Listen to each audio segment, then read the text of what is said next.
Donasi dakwah multimedia Nidaus Salam. Berikan donasi terbaik Anda untuk dakwah dan pendidikan Islam.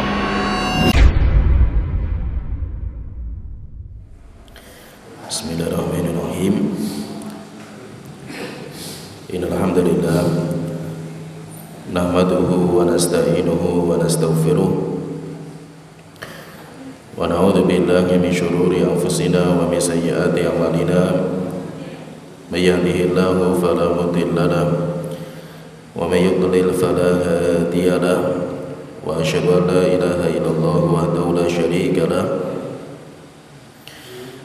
wa asyhadu anna Muhammadan abduhu wa rasuluh, amma ba'du.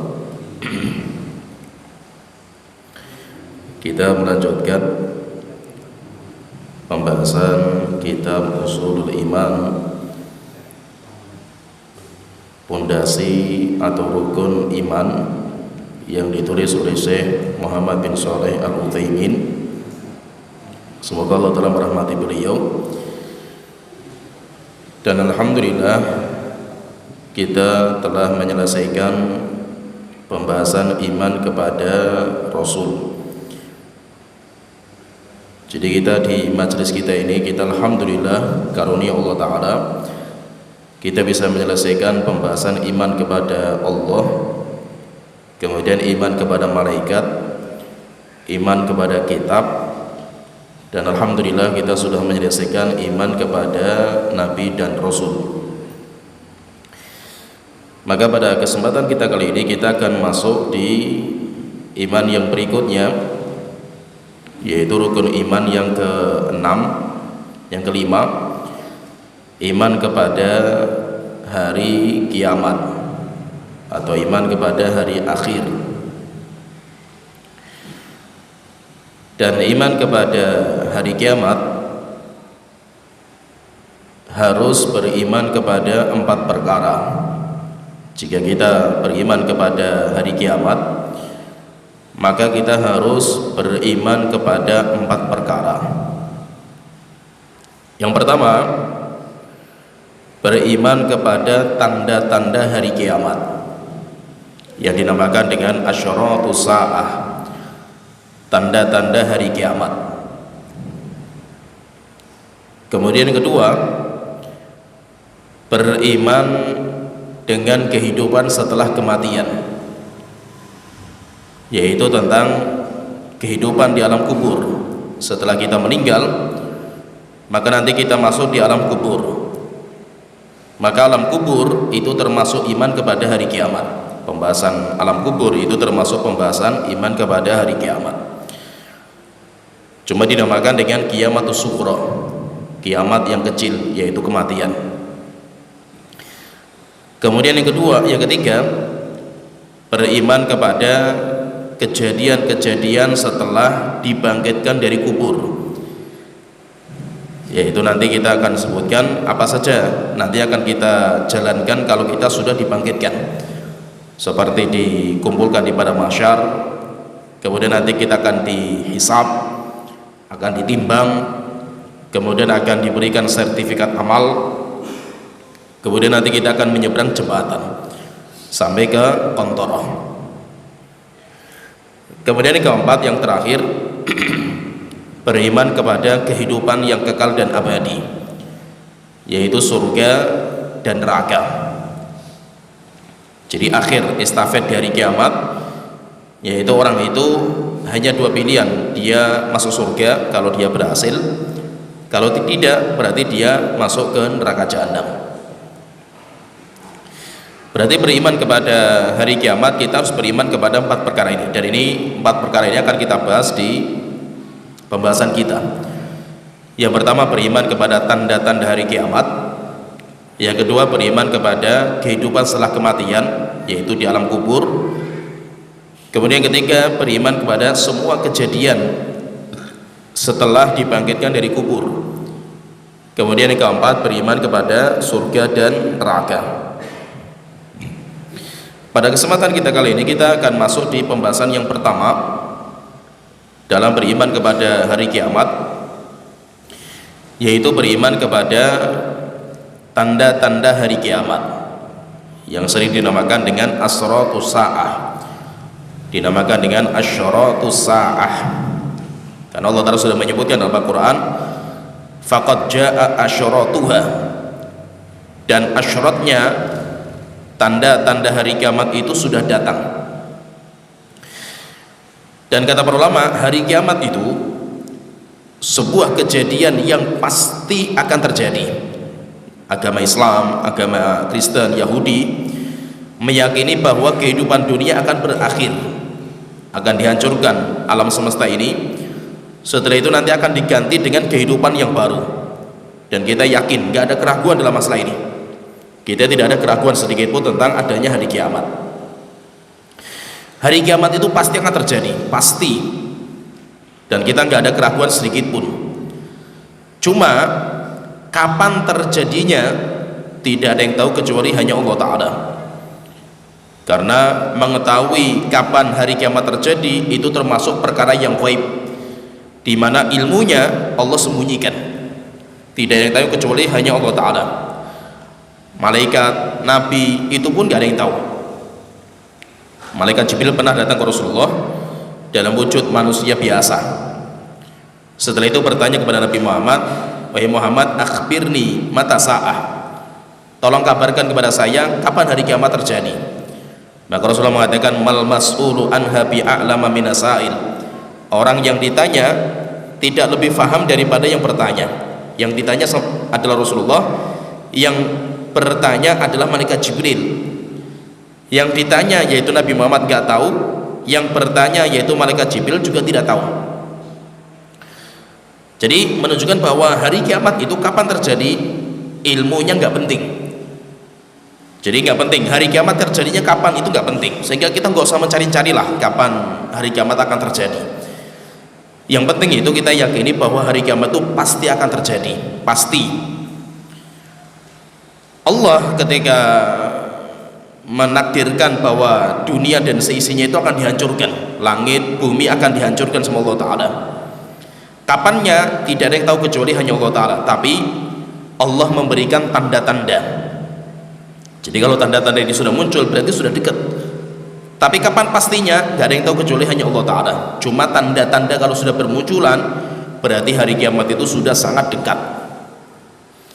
Tanda-tanda nanti yang Allah sebutkan dan Rasulullah sebutkan, maka itu dinamakan dengan tanda-tanda hari kiamat, atau kita namakan asyratus sa'ah, tanda-tanda hari kiamat. Dan nanti para ulama mengumpulkan semua tanda, disebutkan dalam Al-Quran maupun dalam hadis, dikumpulkan semua para ulama.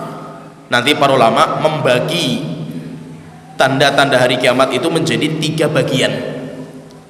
Jadi tanda-tanda hari kiamat itu nanti dari semua dalil yang dikumpulkan, baik ayat maupun hadis, maka nanti setelah itu dipisah-pisah oleh para ulama. Nanti mereka mengatakan bahwa tanda hari kiamat itu ada 3 macam, ada 3 bagian. Yang pertama, tanda hari kiamat yang pertama dinamakan dengan alamatus sughra, tanda-tanda hari kiamat yang kecil. Jadi ini yang pertama, jadi tanda hari kiamat yang kecil. Apa itu? Tanda hari kiamat yang sudah terjadi dan tidak akan berulang lagi, yaitu sudah selesailah, itu sudah terjadi dan sudah selesai, tidak mungkin berulang, tidak mungkin tersisa, sudah selesai, urusannya sudah berakhir. Jadi tanda hari kiamat itu adalah, tanda hari kiamat yang kecil itu adalah sebuah kejadian yang sudah terjadi dan itu tidak akan berulang lagi, yaitu sudah selesai, kejadian itu sudah selesai. Ini tanda hari kiamat yang dinamakan dengan asyrat atau alamatus sughra, tanda-tanda yang kecil. Kemudian kedua, alamatul wusta, tanda-tanda hari kiamat yang pertengahan. Jadi dia di tengah-tengah. Apa itu tanda hari kiamat yang pertengahan ini? Kejadian yang menunjukkan dekatnya hari kiamat, dan kejadian itu sudah terjadi tapi semakin hari semakin besar dan semakin besar. Jadi kejadian yang sudah terjadi tapi ini semakin hari semakin besar, itu dinamakan dengan tanda hari kiamat yang pertengahan. Kemudian yang ketiga tanda hari kiamat yang ketiga dinamakan dengan alamatul kubro, tanda hari kiamat yang besar. Yaitu apa? Yaitu tanda hari kiamat yang sampai sekarang belum terjadi, tapi kalau ini terjadi maka nanti ini menunjukkan bahwa sudah sangat dekat sekali hari kiamat, yaitu besar sekali, kejadian yang besar, dan ini kalau terjadi maka nanti diikuti yang kedua, ketiga, keempat, sampai akhirnya nanti tanda hari kiamat yang terakhir. Nah, berarti intinya tanda hari kiamat yang menunjukkan akan dekatnya hari kiamat itu ada 3 tanda. Yang pertama dinamakan dengan alamatus sughra, tanda hari kiamat yang kecil, sudah terjadi dan gak akan berulang. Contohnya misalkan diutusnya Rasulullah SAW sebagai nabi, Nabi Muhammad diangkat menjadi nabi, itu tanda hari kiamat. Karena Rasulullah SAW beliau mengatakan bu'ithtu ana wasa'atu kahatain, saya diutus dan jarak saya dengan hari kiamat itu seperti ini. Beliau menyandingkan antara jari telunjuk dan jari tengah. Saya sama hari kiamat itu jaraknya segini. Kalau dalam riwayat yang lain, Nabi Muhammad itu kayak nabi yang diutus sebelum maghrib, jaraknya singkat sekali, sudah mau tenggelam matahari, tinggal sedikit waktunya itu. Nah, itu Nabi Muhammad SAW. Berarti diutusnya Nabi Muhammad sebagai nabi itu sudah merupakan tanda hari kiamat. Dan Nabi Muhammad sudah selesai, yaitu sudah meninggal dunia, sudah gak berulang lagi. Contohnya lagi misalkan tanda hari kiamat yang kecil, terbelahnya rembulan terbelah. Allah Ta'ala berfirman, iqtarabatis sa'atu wan syaqqal qamar, sudah sangat dekat hari kiamat. Tandanya apa? Ketika rembulan sudah terbelah. Berarti rembulan terbelah itu sudah tanda hari kiamat, dan itu sudah terjadi, itu sudah berlalu. Seperti nanti banyak sekali Rasulullah mengisyaratkan tidak akan terjadi hari kiamat kecuali nanti akan terjadi ini. Itu sudah terjadi dan itu sudah nggak ada lagi sekarang, tanda-tanda itu sudah berakhir. Maka tanda-tanda hari kiamat seperti ini itu dinamakan dengan tanda hari kiamat yang kecil. Kemudian yang kedua, contoh yang kedua, tanda hari kiamat yang pertengahan, yaitu hari kiamat, tanda hari kiamat yaitu kejadian-kejadian yang sudah terjadi tapi sampai sekarang semakin besar, kejadian semakin besar, semakin parah, terus nanti semakin parah terus seperti itu. Contohnya misalkan banyak sekali contohnya, seperti Rasulullah mengatakan tidak terjadi hari kiamat kecuali hatta yafsuwar riba, kecuali riba akan merajalela. Riba sudah terjadi dan semakin hari semakin parah. Setelah itu Rasulullah mengatakan di antara tandanya sampai zina merajalela. Dan juga kita sudah lihat zina sudah terjadi dan semakin hari semakin parah. Di antaranya lagi Rasulullah menyebutkan seperti asingnya Islam semakin hari semakin asing. Itu di antara tanda hari kiamat, sehingga orang mengamalkan sunnah itu asing di masyarakat. Kemudian di antara tandanya lagi semakin banyak kebodohan, orang bodoh terhadap agama. Seperti misalkan tandanya lagi seperti banyaknya wanita jumlahnya lebih banyak daripada laki-laki. Kalau dalam hadis yang sahih yang tadi kita sebutkan tentang malaikat Jibril datang ke Rasulullah SAW kemudian bertanya kapan hari kiamat terjadi, Rasulullah mengatakan mal mas'ulu anha bi'a'lama min asail, orang yang ditanya tidak lebih mengetahui daripada yang bertanya. Setelah itu malaikat Jibril bertanya tanda-tandanya, fa akhbirni an amaratiha. Oke, kalau memang hari kiamat kapan terjadi nggak ada yang tahu, tolong kabarkan wahai Muhammad tanda-tandanya. Rasulullah menyebutkan 2 tanda, dan tanda ini terjadi semakin hari semakin parah. Tanda ini 2 ini. Yang pertama Rasulullah mengatakan antalidal amatu rabbataha. Yang pertama ketika engkau melihat ada budak perempuan melahirkan anak tuannya, budak perempuan yang anaknya itu jadi tuan bagi budak perempuan itu. Nanti terjadi khilaf di antara para ulama, ada yang mengatakan itu maksudnya durhaka kepada orang tua, sampai akhirnya anak itu bersikap yaitu di hadapan orang tua sebagaimana tuan bersikap dengan budak. Dan setiap hari semakin kita lihatlah namanya durhaka sama orang tua semakin parah kondisinya, seperti bahkan orang tua itu sampai ada yang dijadikan kayak anjing. Dan itu nyata, kejadian ini terjadi, yaitu sampai orang tua itu diikat lehernya dengan rantai, kemudian disuruh di jalan-jalan, suruh ngemis. Kalau tidak mau ngemis ditampar sama anaknya sendiri, dan itu ada terjadi. Sehingga kayak budak, muamalah anak sama orang tua seperti muamalah budak sama tuannya, tuan muamalah sama budaknya. Ada yang mengatakan bukan seperti itu, yang dimaksudkan itu nyata, perbudakan akan muncul. Dan kapan perbudakan itu akan muncul? Kalau peperangan antara Islam dan kufur semakin parah. Jadi budak itu munculnya karena peperangan. Dan sekarang kita sudah lihat peperangan antara kaum muslimin dan orang-orang kafir semakin hari semakin parah. Itu tanda-tanda hari kiamat. Setelah itu Rasulullah menyebutkan lagi yang kedua, tanda yang kedua, wa antarul hufatal uratal alata. Engkau melihat ada orang yang dia itu hufah, berjalan tidak pakai sandal, urah, telanjang, yaitu pakaiannya itu hanya menutup aurat. Kemudian ri'a asya, dia keliling di jalan-jalan, dan dia itu sukanya mengemis, minta-minta sama orang. Ya tatawaluna fil bunyan, Rasulullah mengatakan, tapi mereka berlomba-lomba bikin bangunan yang tinggi-tinggi, bangunannya megah-megah. Siapa itu? Maka ada yang mengatakan yaitu kondisi zaman sekarang ketika banyak para pengemis, orang ngemis di jalan-jalan pakai yang compang-camping, nggak pakai sandal, tapi di kampungnya bangunannya besar-besar dan mewah-mewah mereka ini. Tapi ada sebuah riwayat dan sahih riwayat ini dari Abdullah bin Abbas. Beliau ditanya, ya Abdullah bin Abbas, man haula? Siapa mereka orang-orang yang nggak pakai sandal, pengemis, tapi mereka bangun bangunan yang tinggi-tinggi? Beliau mengatakan al-Arab, orang Arab. Coba sekarang kita lihat ya, orang Arab sekarang, Saudi Arabia, Qatar, yang sekarang menjadi tuan rumah Piala Dunia, itu negara kaya-kaya semua sekarang ini. Dan mereka sekarang punya proyek-proyek, mega proyek, bangun bangunan setinggi-tingginya. Itu kalau kemarin ada bangunan tertinggi di dunia namanya Burj Khalifah, itu tertinggi di dunia. Lah nanti raja yaitu Al-Walid bin Tolal, beliau bangun bangunan yang lebih tinggi lagi, dan itu sekarang saingan mereka.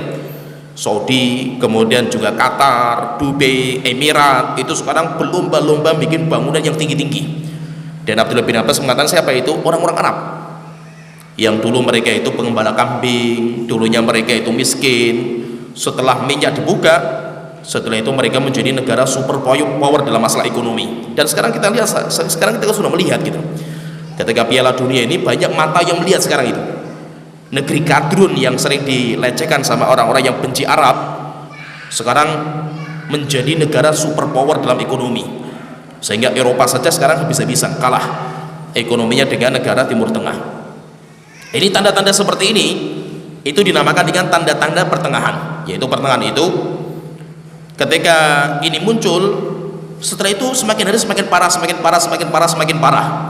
Itu namanya tanda-tanda hari kiamat pertengahan. Kemudian ada juga nanti tanda hari kiamat yang besar, dinamakan dengan alamatul kubro. Dan ini yang paling penting, yang akan kita sebutkan nanti di poin ini, yang akan kita sebutkan, kita bahas sedikit di poin yang ini, yaitu tanda-tanda hari kiamat yang besar. Tanda-tanda hari kiamat yang besar, kalau itu sudah terjadi, maka nanti diikuti dengan yang lain, terus sampai tanda hari kiamat yang terakhir. Apa sih tanda hari kiamat yang besar ini? Dan ini belum terjadi. Tanda hari kiamat yang besar ini belum terjadi. Kalau sudah terjadi, maka berarti sudah sangat dekat sekali hari kiamat, karena tanda yang besar sudah kejadian. Kalau dalam sebuah hadis yang sahih, Rasulullah SAW menyebutkan tanda hari kiamat yang besar itu ada 10. Tanda hari kiamat yang besar itu ada 10. Kalau 10 ini sudah terjadi semua, ya berarti tinggal dihancurkan alam semesta. Sebagaimana hadis dari Hudzaifah bin Usaid Al-Ghifari radhiyallahu anhu, coba nanti kita lihat 10 itu apa saja. Nanti kita bahas sedikit poin yang 10 ini. Beliau bercerita radhiyallahu anhu, beliau bercerita, "Ittala an-nabiy sallallahu alaihi wasallam alaina." Pernah kami kumpul dengan para sahabat, tiba-tiba datang Nabi Muhammad kepada perkumpulan kami. Kami sedang kumpul, tiba-tiba Rasulullah datang. Wa nahnu natadzakar, dan kami waktu itu sedang diskusi, yaitu diskusi antara para sahabat. Kita sedang diskusi, tiba-tiba Rasulullah datang. Setelah itu Rasulullah bertanya, "Madza tadzakarun?" Apa yang kalian diskusikan? Yaitu kalian sedang diskusi masalah apa kalian? Qalu, maka kami berkata, "Nadhkuru sa'ah."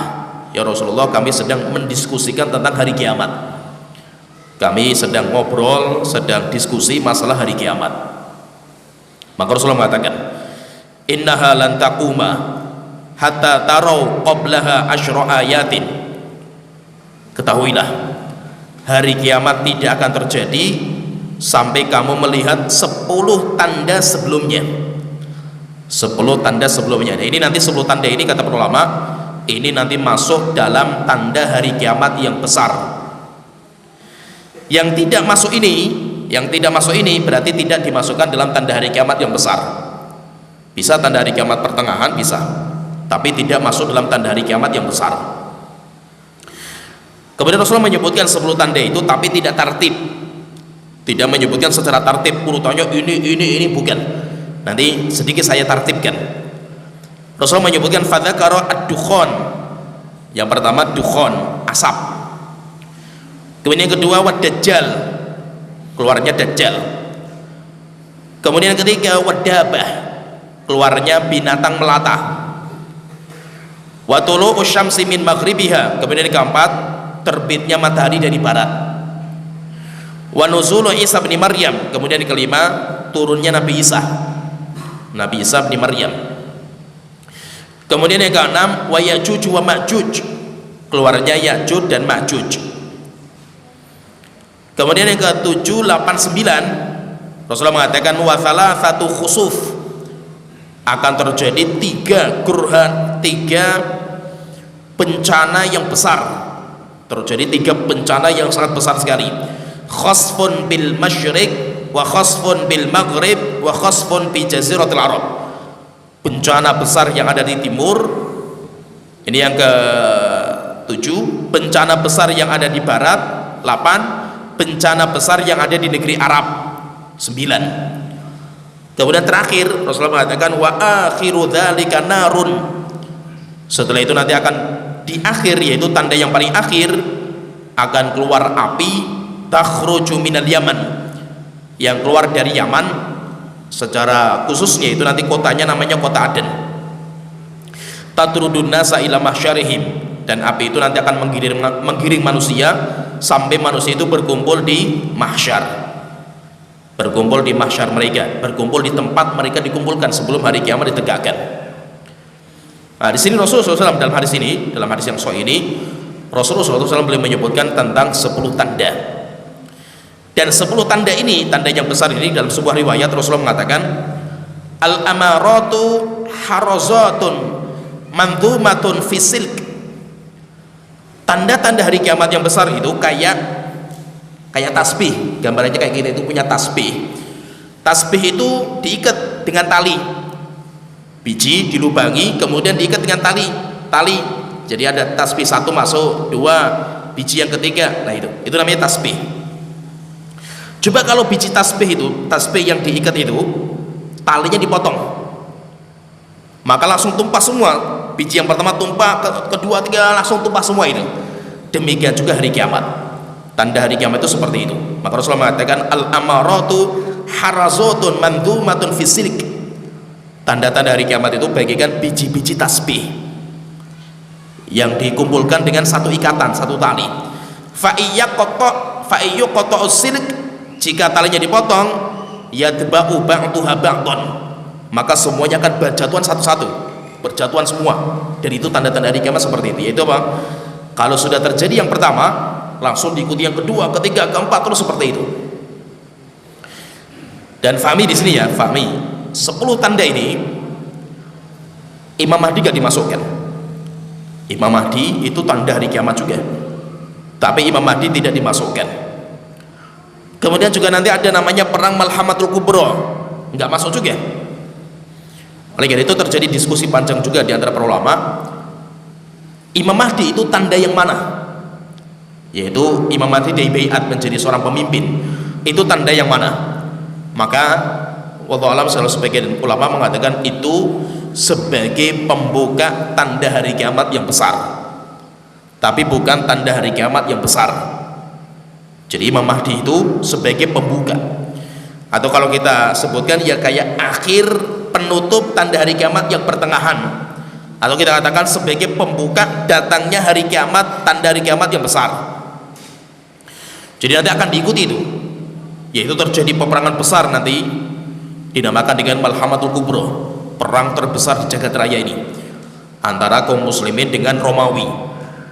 Romawi itu agamanya Kristen.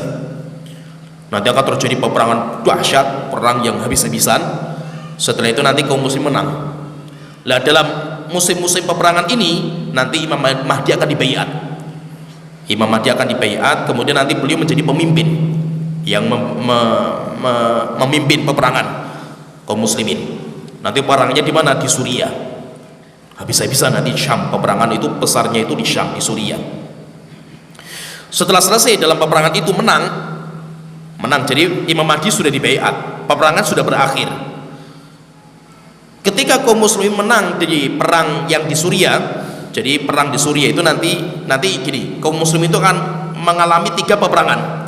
Ada 3 musuh yang akan ditumbangkan sama kaum muslimin. Yang pertama Persia itu, jadi nanti aliansi militer itu nanti ada 4, kekuatan militer itu nanti ada 4, dan itu kaum muslimin akan melewati 3.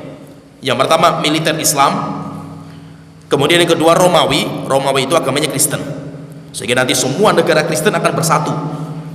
Kemudian yang ketiga Yahudi kalau mereka nanti pengikutnya Dajjal, tapi nanti kaum muslim akan melawan nanti. Kemudian yang keempat ada selain mereka, selain muslim, selain Kristen dan Yahudi, itu dinamakan dengan Persia. Nanti mereka akan bersatu juga, orang-orang yang agamanya musyrik, selain muslim, selain ahlul kitab, nanti mereka akan bersatu. Lah kaum muslim itu pertama perang itu melawan Persia. Kaum muslim bergabung sama Romawi melawan Persia. Setelah itu Persia hancur dan mudah dihancurkan. Kenapa? Karena Islam bergabung dengan aliansi militer Romawi Kristen. Ketika sudah menang, setelah itu terjadi perpecahan antara kaum muslimin dan Kristen. Setelah itu terjadilah peperangan dahsyat. Lah di tengah-tengah peperangan ini nanti Imam Mahdi akan dibaiat. Imam Mahdi nanti akan dibaiat. Jadi nanti Imam Mahdi yang memandoi peperangan yang besar sekali, namanya perang Malhamatul Kubro, sampai akhirnya bisa tumbang orang-orang Kristen. Setelah itu kaum muslimin berangkat menuju jantungnya Eropa di Vatikan, Roma. Setelah Syam ditaklukkan sama kaum muslimin, Romawi hancur, Persia hancur. Setelah itu kaum muslimin berangkat perang atau menguasai jantungnya Eropa, pergi ke Vatikan, Roma, sampai akhirnya Vatikan dan Roma ditaklukkan, bisa ditaklukkan sama kaum muslimin, sampai akhirnya Eropa jatuh di tangan kaum muslimin. Ketika sudah jatuh di tangan kaum muslimin, setelah itu mendapatkan kabar berita kalau Dajjal sudah keluar. Akhirnya kaum muslimin langsung pulang dari Eropa pergi ke Syam. Di tengah jalan mereka mendapatkan kabar kalau berita itu nggak benar. Akhirnya Imam Mahdi pulang sampai ke Syam. Ketika di Syam baru akhirnya Dajjal itu keluar. Nah, berarti Dajjal keluar itu nanti ada mukaddimahnya, pembuka keluarnya Dajjal. Apa itu pembukanya? Itu perang besar antara kaum muslimin dengan Romawi. Setelah itu nanti Imam Mahdi dibaiat. Malhamatul Kubro dan Imam Mahdi, kata para ulama, tidak masuk dalam tanda hari kiamat yang besar. Kenapa? Karena tidak disebutkan dalam 10 poin tadi. Berarti tanda hari kiamat yang besar ini apa? Kalau tartib mudahnya itu, tanda yang besar itu keluarnya Dajjal. Keluar Dajjal. Nanti Dajjal yang bisa memburu cuma Nabi Isa. Nabi Isa turun. Setelah Dajjal mati diburu sama Nabi Isa, setelah itu keluar Ya'juj dan Ma'juj. Sampai akhirnya dihabiskan juga nanti Ya'juj dan Ma'juj. Setelah itu nanti akan keluar binatang melata, ngecap ini muslim, ini kafir, muslim kafir. Terus sampai akhirnya nanti berjalan tanda-tanda yang lain, sampai akhirnya nanti terbit matahari dari barat. Terbit matahari dari barat, masih ada kehidupan, orang-orang banyak bertobat tapi nggak diterima tobat mereka. Sampai akhirnya nanti tanda hari kiamat yang terakhir, keluarnya api dari Yaman, atau lebih tepatnya dari kota Aden. Nanti ketika sudah keluar api, ini terakhir, tanda terakhir, nanti manusia akan digiring semua, dikumpulkan. Semua manusia di bumi ini semuanya akan dikumpulkan di Syam. Sampai nanti semua manusia berkumpul di Syam. Kalau sudah berkumpul di Syam, baru akhirnya langit dan bumi dihancurkan sama Allah Ta'ala. Yang nanti akan kita bahas yaitu tentang hari kiamat. Hari kiamat. Jadi maka ini termasuk tartib sedikit. Oleh karena itu intinya berarti kalau kita paham di sini berarti tanda hari kiamat yang besar pertama itu adalah keluarnya Dajjal. Dajjal, kita sedikit bicara saja karena panjang sekali kalau kita mau bicara perempuan itu panjang sekali. Tapi kita ringkaskan, Dajjal sampai sekarang itu masih hidup. Dajjal itu sudah ada. Dajjal sudah ada dan Dajjal itu sekarang disembunyikan atau dirantai sama Allah di sebuah pulau. Di sebuah pulau dengan rantai yang kokoh sekali. Ada sebuah rumah kayak gudang besar di sebuah pulau. Kemudian di dalam gudang itu ada orang yang dirantai dengan ikatan yang sangat-sangat kokoh sekali. Kemudian ini namanya Dajjal. Dajjal ini nih, berarti Dajjal itu sudah ada sejak sebelum Nabi Muhammad, itu Dajjal sudah ada. Kemudian Dajjal itu punya mata-mata. Yang mata-mata Dajjal itu terus mencari informasi di luar, sudah sampai di mana manusia itu kehidupannya, sudah sampai di mana. Mata-matanya Dajjal itu dinamakan dengan jasasah. Mata-matanya Dajjal itu namanya jasasah. Dia yang terus mencari informasi, kemudian dapat informasi, sampaikan kepada Dajjal. Sehingga Dajjal itu juga dia itu memperhatikan berita. Jadi beritanya itu sudah sampai kemana sekarang itu. Nah, dari mana dia mendapatkan berita itu? Dari namanya jasasah. Jasasah itu kayak binatang, kayak manusia tapi kayak binatang. Jadi kayak manusia tapi berambut. Semua tubuhnya dipenuhi dengan rambut. Pernah ada seorang sahabat yang ketemu dengan jasasah, ketemu dengan Dajjal, namanya Tamim Ad-Dari.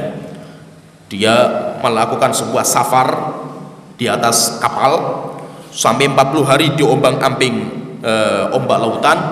Kemudian setelah itu terdampar di sebuah pulau yang gak jelas ini pulau apa. Akhirnya turun ke pulau itu, kemudian didatangi sama jasasah. Setelah itu mereka dibawa masuk ke dalam. Setelah itu ketemu dengan orang yang besarnya itu bukan kayak raksasa, bukan kayak orang biasa, cuma gempal tubuhnya itu. Dan orang itu dirantai dengan banyak sekali rantai, yaitu kuat sekali rantainya. Akhirnya terjadilah banyak diskusi tentang tanda-tanda Dajjal itu akan keluar. Maka pertama Dajjal tanya sama mereka, sama ini orang-orang Arab ini, kalian datang dari mana? Kami dari Arab. Setelah itu tanya, bagaimana kabar kondisi sungai atau danau Tiberias, danau yang ada di Palestina? Maka Tamim Ad-Dari bertanya, apa yang kamu tanyakan gitu? Enggak, danaunya airnya masih banyak enggak? Masih banyak, masih melimpah. Maka Dajjal mengatakan sudah hampir datang waktu di mana danaunya akan mulai mengering airnya. Setelah itu tanya lagi, terus bagaimana dengan kabar tentang kebun kurma namanya Baisan? Kebun kurma Baisan. Akhirnya Tamim bertanya, apa yang kamu tanyakan? Apakah kebun kurma itu masih berbuah? Masih, orang-orang masih mengambil buahnya dan melimpah. Maka Dajjal mengatakan hampir datang waktu di mana orang-orang tidak lagi mengambil dari buah kebun Baisan. Ini juga di Palestina juga kebun Baisan ini. Pertanyaan lagi, terus bagaimana tentang kabar mata air namanya mata air Zuhor? Jadi nanti ada beberapa pertanyaan di situ ditanyakan sama Dajjal. Dajjal mencari berita, yaitu bagaimana danau Tiberias, kebun kurma Baisan, kemudian mata air namanya Zuhor. Maka dijelaskan mata air Zuhor masih melimpah airnya sehingga masih digunakan untuk minum masyarakat dan untuk menyirami tanaman-tanaman mereka. Setelah itu pertanyaan lagi, terus bagaimana kabar Nabi akhir zaman? Nabi akhir zaman, Tamim Ad-Dari orang Kristen, dia belum masuk Islam waktu itu. Maka dia mengatakan, saya mendengar kabar kalau Nabi Arab itu sudah keluar dari Mekah, Setelah itu sudah berangkat ke Madinah. Berangkat sudah di Madinah, sekarang sudah hijrah ke Madinah. Akhirnya saya itu Dajjal tanya, terus bagaimana sikapnya orang Arab? Yaitu orang Arab itu beriman kepada Nabi itu atau tidak? Enggak. Orang Arab memerangi sampai terjadi perang Badar dan perang yang lainnya. Akhirnya saya itu selesai dapat informasi ini. Setelah itu Dajjal cerita, saya itu Dajjal, dan pertanyaan-pertanyaan saya lontarkan itu tanda-tanda kalau saya itu sudah semakin keluar waktunya itu, yaitu danau, kemudian kebun kurma Baisan, kemudian mata air Zuhor, kemudian Nabi akhir zaman sudah hijrah ke Madinah, kemudian sudah mulai peperangan sudah mulai muncul. Maka setelah itu kata Dajjal mengatakan, seharusnya secepatnya orang-orang Arab itu harus beriman sama Nabi ini, dan saya akan keluar. Saya nanti akan keluar, kalau saya sudah keluar akan saya datangi semua negeri kecuali Mekah dan Madinah. Kemudian jelaskan, setelah itu nanti Tamim Ad-Dari pulang, setelah itu mencari Rasulullah, dan akhirnya Tamim Ad-Dari masuk Islam juga. Jadi intinya gini, intinya Dajjal itu sudah ada. Dajjal itu sudah ada, cuma Dajjal itu punya ciri. Cirinya banyak sekali Dajjal itu, diantaranya matanya. Dua matanya cacat. Mata yang kanan itu mamsuhul ainil yumna, mata yang kanan terusap, tidak ada hitamnya, putih semua. Sedangkan mata yang kiri ka'anna ainahu inabatun tafiyah, matanya itu seperti buah kurma yang keluar. Jadi mata yang kanan cacat, tidak ada hitamnya, nggak bisa melihat, buta satu. Sedangkan mata kirinya bisa melihat, tapi kalau melihat itu kayak mau keluar matanya itu, yaitu kayak enggak judeng, bukan. Jadi kayak matanya itu mau keluar kalau melihat itu. Bukan Dajjal itu mata satu, enggak. Kita dibohongi dengan media kalau Dajjal itu mata satu, enggak. Dajjal itu matanya dua. Dajjal itu matanya dua, cuma dua matanya itu cacat. Kemudian di Dajjal itu ada tulisan kafir. Kafir. Siapa yang bisa membaca tulisan ini? Hanya orang yang beriman saja. Kemudian nanti Dajjal itu rambutnya itu ikal. Jadi enggak keriting, bukan. Keriting ya ikal lah kalau bahasa kita itu, mungkin bahasanya ikal. Dan yang lainnya nanti banyak sifat-sifat Dajjal itu banyak. Nanti Dajjal ketika keluar, maka benteng kaum muslim itu cuma dua. Selain itu semuanya datang sama Dajjal dan semuanya beriman sama Dajjal, berbondong-bondong nanti orang beriman sama Dajjal. Benteng kaum muslimin cuma dua. Yang pertama Mekah dan Madinah. Kalau Mekah dan Madinah itu yang menjaga malaikat, sehingga Dajjal tidak bisa mendatangi Mekah dan Madinah karena dijaga sama malaikat. Kemudian yang kedua, benteng yang kedua itu Syam. Kenapa? Karena pasukan Imam Mahdi itu di Syam, sehingga Imam Mahdi itu di Syam, akhirnya di sana dijaga sama Imam Mahdi. Lah nanti ketika Dajjal itu keluar, Dajjal itu nggak lama waktunya. Dajjal cuma 40 hari saja. Tapi hari pertama panjangnya seperti setahun, hari kedua seperti 1 bulan, hari yang ketiga seperti 1 Jumat, hari yang keempat seperti hari biasa. Dan dalam kurun waktu 40 hari ini semuanya didatangi sama Dajjal, dan orang itu berbondong-bondong. Yang paling banyak pengikutnya itu, Dajjal itu paling banyak pengikutnya itu wanita, anak-anak, dan orang-orang bodoh. Orang-orang yang bodoh, orang-orang yang tidak punya ilmu agama, itu nanti berbondong-bondong beriman kepada Dajjal. Sampai akhirnya terakhir Dajjal itu dia sudah semakin mendekati Syam. Imam Mahdi pun tidak bisa melawan. Imam Mahdi tidak bisa melawan. Imam Mahdi hanya bisa menanti turunnya Nabi Isa alaihissalam. Sampai akhirnya ketika Dajjal sudah mendekati Syam, sudah masuk Syam, berarti sudah dekat. Setelah itu Imam Mahdi sudah siap-siap melawan Dajjal. Akhirnya waktu subuh sudah azan, kemudian Imam Mahdi sudah maju menjadi imam, sudah merapikan shaf. Tiba-tiba Nabi Isa turun. Nabi Isa turun di sayapnya malaikat, dan Nabi Isa ketika turun itu berkeringat. Nabi Isa ketika turun di langit itu berkeringat, dan Nabi Isa itu ketika turun baunya wangi sekali. Tidak ada orang kafir yang mencium bau wanginya Nabi Isa kecuali mati. Akhirnya Nabi Isa turun ketemu sama Imam Mahdi, berjumpa dengan Imam Mahdi. Setelah itu diskusi. Akhirnya Nabi Isa disuruh jadi imam, tapi beliau tidak mau. Beliau menyerahkan kepada Imam Mahdi. Akhirnya Imam Mahdi maju menjadi imam. Selesai sholat, kemudian setelah itu sholat subuh, mereka berdua rapat untuk strategi membunuh Dajjal. Bagaimana cara membunuh Dajjal? Akhirnya ditetapkan sebuah strategi. Setelah selesai Keluar dari masjid, ketemulah Nabi Isa dengan Dajjal di pintu masuk Masjidil Aqsa, namanya pintu Babil Lut. Bab Lut, yaitu pintu Lut namanya, pintu Lut, Nabi Lut. Disitulah nanti Dajjal ketemu sama Nabi Isa alaihissalam. Dajjal ketemu sama Nabi Isa sampai akhirnya terjadilah diskusi antara Nabi Isa dengan Dajjal. Diskusi, kemudian Nabi Isa waktu itu bawa tombak. Wallahu alam apakah memang itu tombak asli atau pakai senjata sama sekarang, itu wallahu alam. Yang penting riwayatnya Nabi Isa bawa tombak. Nabi Isa ketika berada bersama Dajjal, Dajjal itu meleleh seperti es batu es yang keras, kemudian terkena sinar matahari, akhirnya meleleh es itu, sehingga Dajjal itu meleleh. Setelah itu Nabi Isa mengatakan, "Wahai Dajjal, saya punya perjanjian dengan kamu, satu lemparan anak panah tidak akan meleset." Hanya benar, setelah itu dilempar anak panah tombak itu dilempar sama Nabi Isa mengenai jantungnya Dajjal. Setelah itu Dajjal itu tumbang, setelah itu Dajjal itu mati. Berarti tanda hari kiamat besar pertama sudah selesai, yaitu apa? Dajjal itu meninggal. Kemudian tanda hari kiamat yang kedua yaitu turunnya Nabi Isa. Nah, turunnya Nabi Isa itu misi besarnya dia, Nabi Isa itu adalah membunuh Dajjal.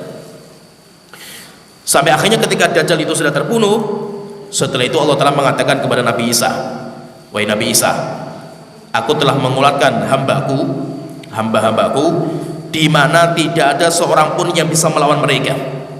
Yaitu siapa itu? Ya'juj dan Ma'juj. Itu maka kan langsung kan Dajjal diikuti Nabi Isa, diikuti Ya'juj dan Ma'juj. Jadi terus seperti itu. Akhirnya Allah telah mengatakan kepada Nabi Isa, "Wahai Nabi Isa, bawa semua pasukan kamu pergi ke gunung, namanya Gunung Tursina." Gunung Tursina. Akhirnya setelah itu Nabi Isa membawa semua pasukannya itu pergi atau berangkat pergi ke Tursina. Nah, jadi intinya ketika Nabi Isa turun, kemudian Dajjal dibunuh, waktu itu bumi itu dipenuhi dengan keadilan.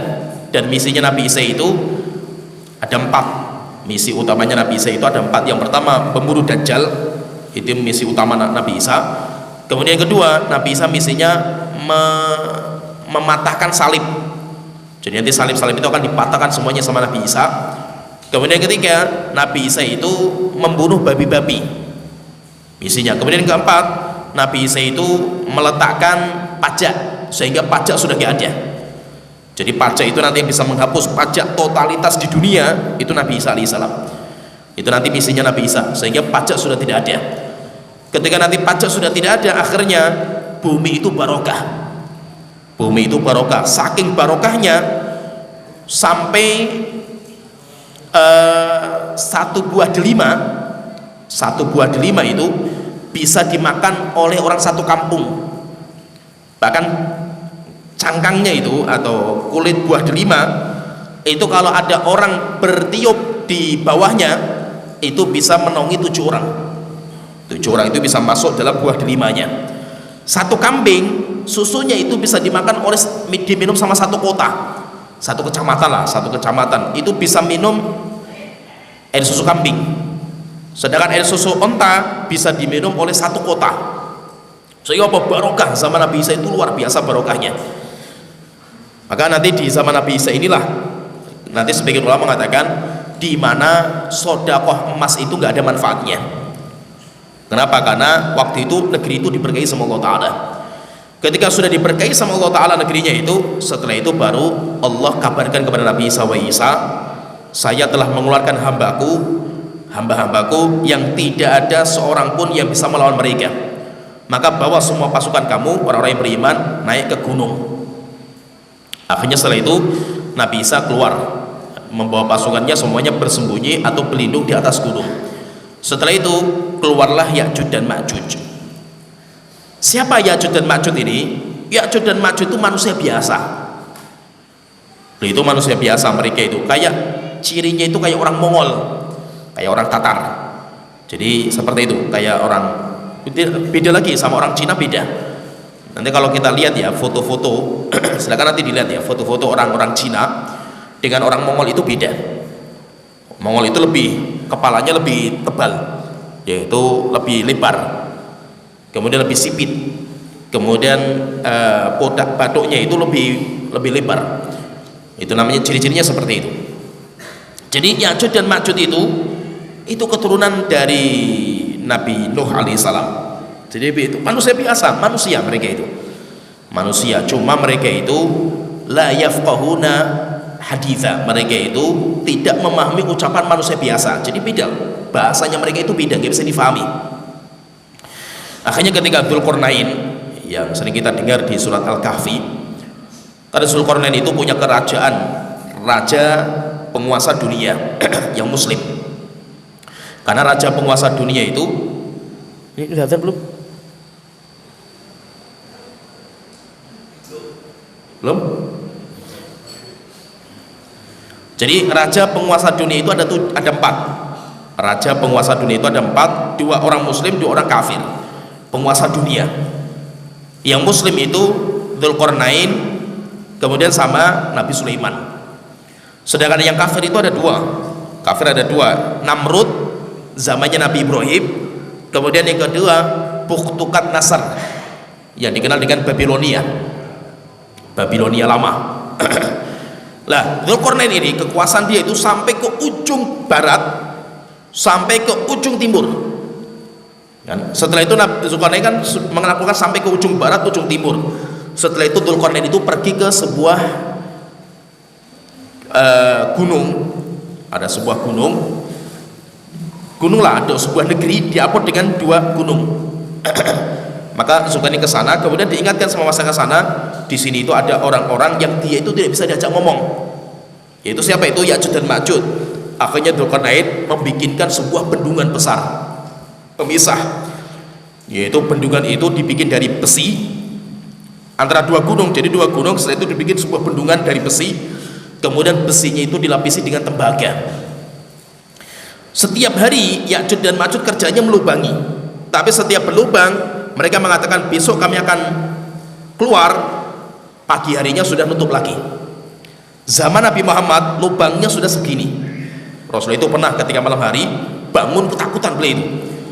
Maka ditanya sama istrinya, "Wahai Rasulullah, ada apa?" Maka Rasulullah mengatakan, "Sekarang hari ini sudah terbuka bendungan yang dibikin sama Dzulqarnain yang menghalangi Ya'juj dan Ma'juj, mithlu hadhihi, seperti ini lubangnya." Yaitu lubangnya sudah segini. Kemudian beliau membuat lingkaran antara ibu jari dan jari telunjuk. Itu zamannya Nabi Muhammad itu sudah segini. Berarti semakin hari semakin besar dia, semakin besar, sampai datang waktu mereka nanti akan keluar. Ketika keluar jumlahnya luar biasa. Tadi kita sebutkan tentang Ya'juj dan Ma'juj. Ketika Ya'juj dan Ma'juj sudah keluar, maka Nabi Isa diperintahkan oleh Allah Ta'ala untuk membawa semua orang-orang yang beriman naik ke gunung Tursina, gunung Sinai. Setelah itu keluar Ya'juj dan Ma'juj, dan mereka jumlahnya luar biasa banyaknya. Sampai akhirnya Nabi Isa dan orang-orang yang beriman dikepung sama Ya'juj dan Ma'juj, dan dia bisa kemana-mana. Air minum habis, kemudian sampai makanan dihabiskan sama mereka, sama Ya'juj dan Ma'juj. Setelah itu Ya'juj dan Ma'juj mereka mengatakan, "Kami sudah bantai semua penduduk bumi. Setelah itu kita akan membantai penduduk langit, kemudian memanah anak panah ke atas langit. Kemudian nanti anak panah itu berjatuhan dalam kondisi berlumuran darah, sehingga mereka bangga, kami sudah membunuh hatta penduduk langit." Setelah itu Nabi Isa berdoa kepada Allah Ta'ala, dan orang yang beriman bersimpuh di hadapan Allah Ta'ala, sampai akhirnya Allah mengirim belatung singgat. Allah mengirim maggot atau belatung. Nanti belatung itu nempel di semua leher Ya'juj dan Ma'juj, sampai akhirnya mereka semuanya berjatuhan, yaitu semuanya mati semua. Ketika mereka sudah mati semua, maka Allah mengirim air hujan. Allah mengirim air hujan. Pertama Allah mengirim, jadi ketika mereka pada mati, bumi dipenuhi dengan bau busuknya mereka. Setelah itu Allah mengutus burung-burung yang besarnya seperti onta, kemudian mengambil jasadnya mereka, kemudian dibuang di lautan. Setelah itu Allah menurunkan air hujan, kemudian bumi disapu dengan air hujan, kayak dibersihkan dari bau busuknya mereka. Setelah itu baru bumi itu barokah dengan air yang Allah turunkan. Akhirnya sampai setelah itu nanti Nabi Isa ibadah haji dan umroh. Nanti Nabi Isa meninggal dunia dan disolatkan oleh kaum muslimin di Masjid Nabawi. Sebagian riwayat seperti itu, Masjid Nabawi, dan beliau nanti dikuburkan di sampingnya Nabi Muhammad SAW. Walaupun riwayat ini dhaif, riwayat yang menyebutkan Nabi Isa dikuburkan di sampingnya Rasul itu lemah riwayatnya, tapi ada riwayat yang menyebutkan seperti itu. Kemudian nanti tanda hari kiamat berikutnya itu yang 4, yaitu tanda berarti Dajjal, turunnya Nabi Isa, Ya'juj dan Ma'juj. Setelah itu nanti akan datang tanda berikutnya yaitu Dukhon. Terjadi khilaf memang di antara para ulama, Dukhon itu kapan? Dukhon itu kapan? Ada yang mengatakan Dukhon itu setelah Ya'juj dan Ma'juj. Ada yang mengatakan enggak, Dukhon itu nanti. Bahkan ada yang mengatakan Dukhon itu malah sebelum itu, sebelum keluarnya Dajjal. Dan yang lainnya menjadi khilaf panjang di antara para ulama. Dukhon itu Allah tersebutkan sampai ada sebuah ayat dinamakan dengan surat Dukhon. Sampai ada surat sendiri namanya surat Dukhon. Allah Ta'ala berfirman di dalam surat Ad-Dukhon ayat ke-10 sampai ke-11, fartaqib yauma ta'tis sama'u bidukhanin mubin.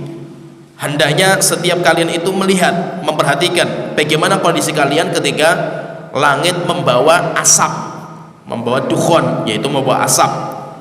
Yaghshan nasa hadza adzabun alim. Kemudian asap itu akan menutupi manusia. Kemudian dikatakan kepada manusia hadza adzabun alim, dan itu merupakan azab yang pedih.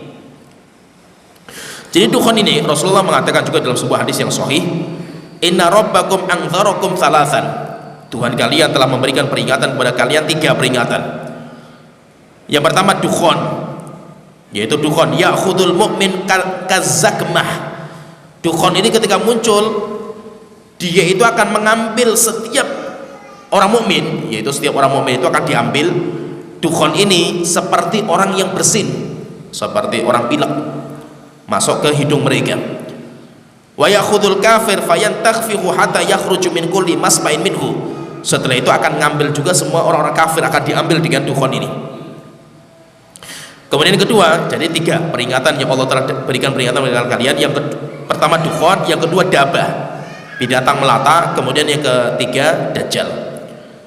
Jadi intinya dukhon ada tanda-tanda hari kiamat juga besar namanya dukhon. Cuma rincian dukhon itu tidak ada secara jelas rinciannya, sehingga kapannya, kemudian bagaimana kondisinya, enggak seperti sedetail Dajjal, Nabi Isa, Ya'juj dan Ma'juj. Kalau dukhon tidak jelas. Kemudian tanda berikutnya itu yang kelima, yaitu matahari terbit dari barat. Matahari terbit dari barat.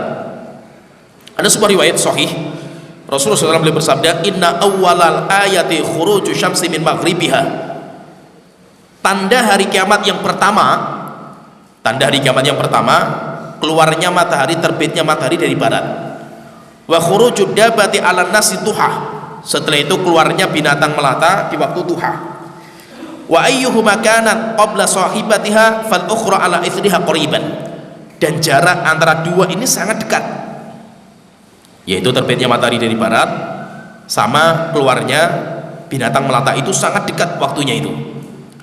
Nah, berarti ada tanda hari kiamat yaitu matahari terbit dari barat, kemudian setelah itu keluarnya binatang melata. Itu tanda berbarengan karena waktunya dekat sekali. Kalau matahari terbit dari barat, matahari terbit dari barat itu Rasulullah tadi mengatakan itu tanda hari kiamat pertama. Rasulullah mengatakan inna awwalal ayati, tanda hari kiamat pertama.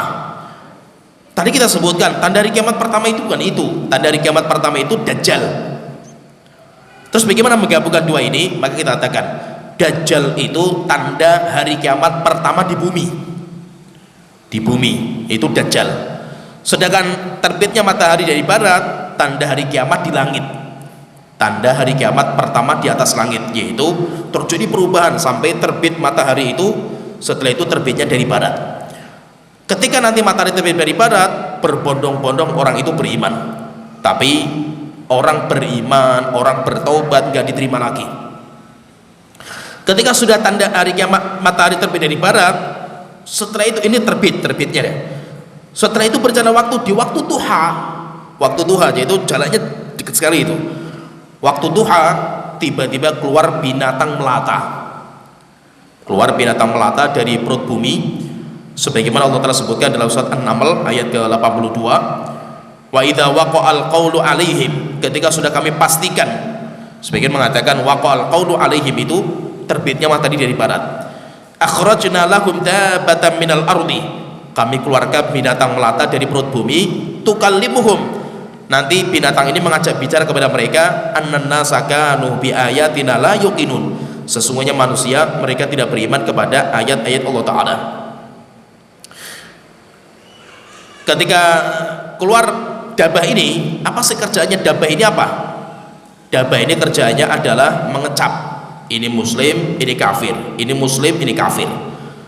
Lalu terus Rasulullah mengatakan dalam sebuah riwayat tentang keluarnya dabah. Jadi ketika dabah ini keluar, Rasulullah mengatakan dalam hadis dari Abu Umamah radhiyallahu anhu, beliau mengatakan Rasulullah SAW beliau bersabda, takhrujud dabatu, binatang melata akan keluar. Kapan waktunya? Di waktu duha. Di waktu duha. Fatasimun nasa ala kharatimihim, kemudian nanti dabah ini akan mengecap ala kharatimihim. Kharatim itu di antara hidung dengan mata, di sini dicap mukmin kafir, mukmin kafir, jadi cap satu-satu.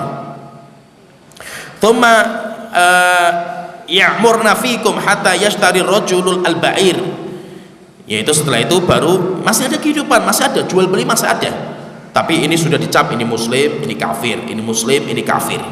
Sehingga kalau ada perubahan setelah itu, ada orang tobat, sudah gak ada lagi, tobat sudah gak ada, sehingga orang mau tobat di waktu itu sudah gak ada manfaatnya. Kenapa? Karena sudah selesai. Ini sudah dicap sebagai muslim, ini kafir, muslim, kafir. Orang berbondong-bondong masuk Islam, nggak diterima tobat mereka. Kemudian tanda yang ke-789, yaitu akan terjadi gempa bumi yang dahsyat di timur, barat, kemudian di negeri Arab. Cuma tanda ini tidak ada rincian yang jelas. Jadi kayak apa kejadiannya, itu kayak apa, itu nggak ada riwayatnya, cuma itu akan terjadi.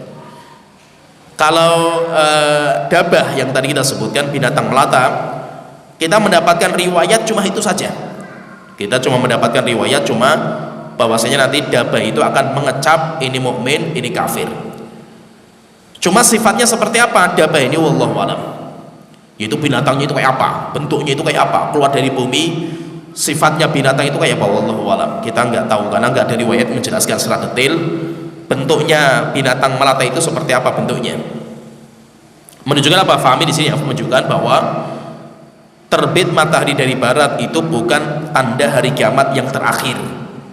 Kenapa? Jual beli masih ada, bahkan orang mukmin masih hidup waktu itu, masih ada orang mukmin. Sampai akhirnya nanti turun atau keluar angin dari Syam, muncul angin, kemudian angin ini akan mencabut setiap orang yang beriman. Orang-orang mukmin dicabut semua, nanti masuk dari bawah ketiak, sehingga di bumi sudah tidak ada lagi orang mukmin, semuanya sudah dimatikan. Setelah itu nanti ilmu agama akan dicabut sama Allah Ta'ala, mushaf Al-Quran akan hilang. Demikian juga orang yang punya hafalan Al-Quran dalam hatinya, semuanya dihapus semua, hilang, semuanya nggak ada lagi Al-Quran. Setelah itu nanti akan muncul Abroha yang kedua, yang menghancurkan Ka'bah, dan berhasil, misi yang kedua berhasil, sampai Ka'bah jebol, batu per batu sampai hilang, sampai pondasinya pun nggak ada. Sehingga Ka'bah sudah tidak ada, Al-Quran sudah tidak ada, orang mukmin sudah nggak ada, sudah selesai lah, nggak ada siapa-siapa lagi, orang yang beriman nggak ada. Tinggal yang tersisa manusia-manusia yang sifat mereka seperti binatang, seperti keledai. Jadi manusia paling buruk di zaman itu, terakhir itu manusia paling buruk. Cuma bukan berarti langsung hari kiamat ditegakkan, tidak. Malah zaman itu bumi akan dikeluarkan semua hartanya, harta bumi akan dikeluarkan semua. Sampai akhirnya nanti datang tanda yang terakhir, yaitu Rasulullah mengatakan tadi, wa akhiru dzalika nar, tanda hari kiamat yang terakhir keluarnya api minal Yaman. Rasulullah mengatakan keluarnya dari Yaman, tahsyurun nasa ila mahsyarihim, tatrudun nasa ila mahsyarihim, di mana api itu akan menggiring manusia ke mahsyar mereka. Jadi nanti tanda hari kiamat yang terakhir itu apa? Keluarnya api dari Aden. Aden itu kota besar sekarang yang ada di Yaman, kota besar. Sebagian penelitian, saya pernah baca sebuah penelitian, saya pun kaget karena saya juga di Yaman, tapi saya belum pernah ke Aden. Cuma Aden itu kota paling besar di Yaman karena pelabuhan, dekat dengan pelabuhan, termasuk kota dekat dengan Afrika, yaitu paling dekat dengan Afrika itu di Aden. Saya pernah membaca sebuah penelitian, rupanya Aden itu dulunya gunung berapi. Jadi sebuah gunung berapi besar sekali. Dulu itu Aden itu satu kota. Setelah itu terjadi ledakan yang besar sampai gunungnya itu jebol, hilang, gunungnya itu hilang. Dan itu sebagian mengatakan dari ledakan gunung ini sampai akhirnya spesies besar itu dimusnahkan, yaitu spesies yang besar seperti, tapi itu penelitian, wallahu alam benar tidaknya, wallahu alam, tapi ini sebuah penelitian. Cuma ini penelitian orang kafir dan nanti hasilnya itu seperti yang disebutkan di sini. Jadi gunung berapi, jadi satu kota itu aslinya kawah sekarang ini, kawah gunung berapi yang sekarang menjadi kota maju di Yaman. Lah, kata penelitian itu mengatakan bahwa semakin hari semakin mendekatkan atau menampakkan bahwa gunung berapi ini sudah mulai mau aktif kembali. Karena Rasulullah mengatakan bahwa nanti akan keluar api. Kalau dalam riwayat yang lain mengatakan min qa'ri Aden, akan keluar api itu dari jantungnya kota Aden. Jantungnya berarti qor, bawahnya. Jadi satu kota bawahnya itu mengandung api dan itu akan keluar apinya itu. Lah, kalau penelitian itu mengatakan Aden itu gunung berapi, cuma sudah tidak aktif, sudah tidak aktif lah, sekarang menjadi sebuah kota besar. Tapi kata sebagian penelitian itu semakin berjalan waktu ketika diteliti itu semakin mau kembali aktif lagi, walaupun belum aktif tapi mau kembali aktif. Nah, nanti kalau kita lihat itu memang nanti akan keluar api besar dari kota Aden. Nah, nanti ketika api itu keluar, giring manusia semua berkumpul. Berkumpulnya di mana? Semuanya berkumpul nanti di Syam. Nanti yang berkumpul itu ada, jadi api itu akan ngikuti orang. Orang istirahat, ya apinya dia bangun digiring lagi. Jadi kayak orang digiring dengan api itu. Ada yang jalan kaki, ada yang merangkak, ada yang naik kendaraan, semuanya digiring semua. Sampai nanti manusia semuanya kumpulnya di Syam. Setelah sudah berkumpul semua, baru akhirnya nanti dihancurkan alam semesta. Nah, itu Rasulullah mengatakan dalam riwayat yang lain, beliau mengatakan asyam ardul mahsyar wal mansyar. Syam itu sekarang terpecah menjadi 4 negara. Syam itu sekarang terpecah menjadi 4 negara. Itu dulunya namanya Syam. Palestina, Yordania, itu Libanon, itu namanya Syam. Jadi Syam itu kota yang sekarang terpecah menjadi pecahan-pecahan karena setelah peperangan Islam kalah dalam perang salib itu akhirnya negara-negara Islam dipecah-pecah. Itu. Jadi ya Syam itu dari situ, dari Suriah itu juga di Syam. Suriah, Palestina, Yordania, Libanon, itu namanya daerah namanya Syam. Nanti akan dikumpulkan di situ Syam. Setelah berkumpul baru nanti akan dihancurkan. Maka Rasulullah mengatakan Syam ardul mahsyar, negeri, tanah tempat berkumpulnya manusia sebelum hari kiamat ditegakkan, wal mansyar, dan tanah di mana nanti manusia akan dibangkitkan dari kubur mereka. Jadi manusia akan dibangkitkan dari kubur itu di mana? Ya di Syam itu juga, di Syam, sehingga pusatnya itu nanti Syam. Maka itu kalau kita lihat ya, kejadian tanda-tanda hari kiamat yang besar, Dajjal, Nabi Isa, Ya'juj dan Ma'juj, itu semuanya pusatnya di Syam.